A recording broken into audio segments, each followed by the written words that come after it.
My life now on is to make people feel included, to make people feel like they had a voice. I am currently the Global Inclusion Program Manager for our diversity engagement team, and I'm the marketing genius.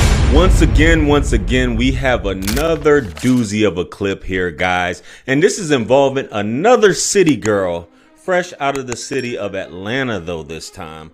And she's more of a professional city girl, but she still succumbed to the whims of greed. And if you guys don't know who I'm talking about this city girl that goes by the name of Barbara Furlow-Shields. I'm just gonna call her Barbara. She's 38 years old. She was a diversity manager for Facebook, or also known as Meta, from 2017 to 2021. Now, during this time, she managed to steal a whopping $4 million from Facebook, guys. Now, what's also interesting about this, she just pled guilty this past Tuesday, December 12th, 2023, to fraud. She's not scheduled to be sentenced until March of 2024. Now, Barbara, she's married to a gentleman that goes by the name of Ernest. And if you guys don't know, they were making social media rounds a few years ago, especially when the pandemic first kicked off.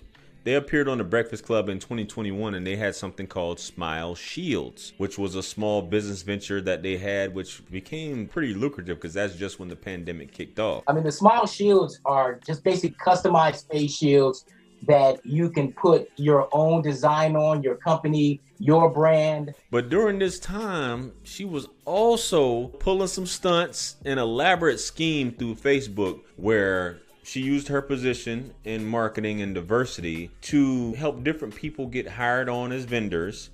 And what she would do is when she would create the invoices and she would inflate them, she would get a kickback from that. She would also use business credit cards from Facebook, and she would connect them to her PayPal, her Venmo, her Cash App, and she would get money directly off there. She also collaborated with her friends, associates, interns, babysitters, tutors at college, all to get money and get kickbacks. And she was also having them pay each other out of the situation. Why she thought she wasn't going to get caught is beyond me. $4 million within these 4 years, 2017 to 2021.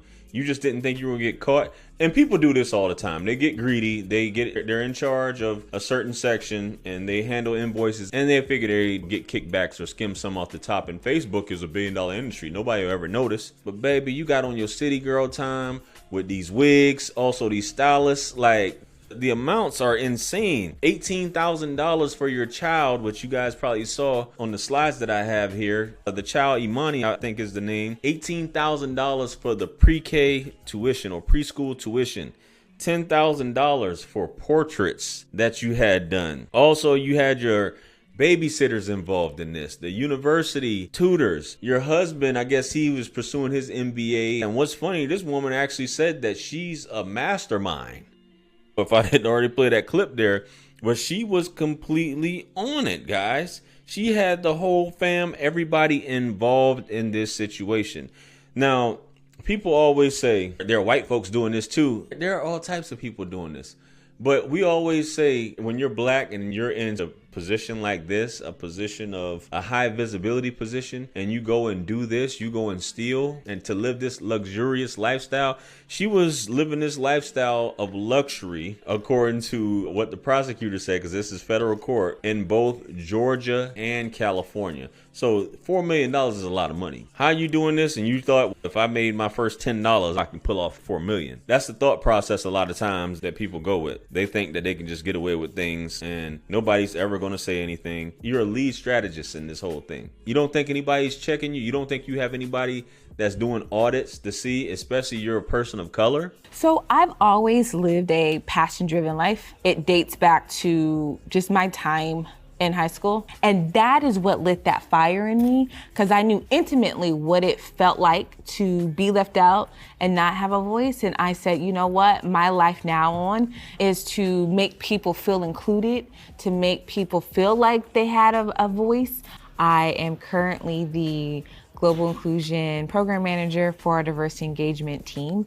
And I literally am hired to make sure people have a sense of belonging here. It's so fun because in this space, in this work, it's all about just behavior change, and that takes some time. But when you see people's behavior change because of something that they didn't know, that they now know, that transformed their life, that's the only thing that I need at night. That makes me super happy. So really be open to opportunities and know that your mind may change.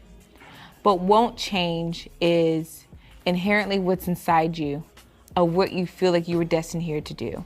People just be doing dumb stuff, man. People do dumb stuff and getting a kickback, wigs, hairstyles, all this stuff like that. And you took this plea deal. My thing is, your husband, how is he involved in all of this? Did he not know? Or did you make a deal where he wouldn't be affected and you would do the time instead? Because you were the one with the position and not him.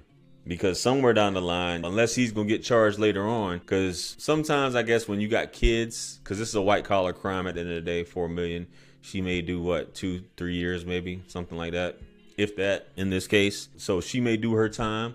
And if the husband, if they got charges with him, he gonna go in and do his time. But this is what happens. This is what happens.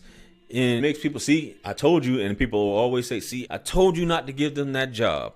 Look at her. Those wigs, she got a new wig on every day. She's always getting her hair done.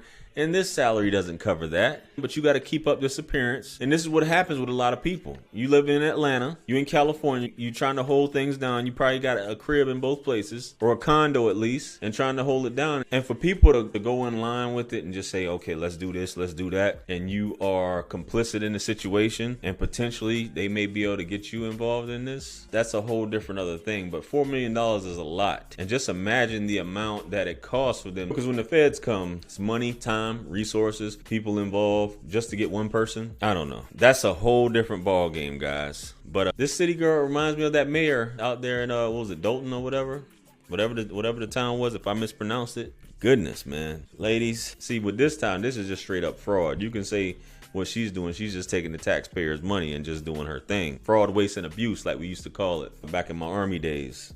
But that's what's going on. But this, she was just straight up committing fraud, falsifying documents, mail fraud, most likely, with all this stuff going on. Because from what I've read, or from what I researched on this topic, they were sending cash through the mail, I guess, to prevent it from being traced. They were wrapping it up in t-shirts. The feds know everything, especially with the post office. They know exactly what's going on. You guys were bundling cash up in t-shirts and mailing it to each other and all this stuff. Baby, they got you. They got you. What Kevin Gates say, when the feds come, they're like Jesus Christ. When they cover, I don't subscribe to that, but that's what they say. That's how they coming with it. But anyway, guys, let me know what you guys think about this whole situation. Why is it this greed? When those dollar signs flash and is this something telling you, go ahead and do it. Let's get it. Let's go. Comment below. Like, share, comment, and subscribe. Hit me up on Linktree to book a one-on-one with yours truly. Purchase all my books, merch, t-shirts. It helps us support the channel. Follow me on Facebook, Instagram, and TikTok. With that being said, much blessings and abundance. Stick around for the next video that's going to pop up on the screen below. That's where I'm going to see you guys at. It's your favorite everything. This is Wisdom. I'm out of here. Peace.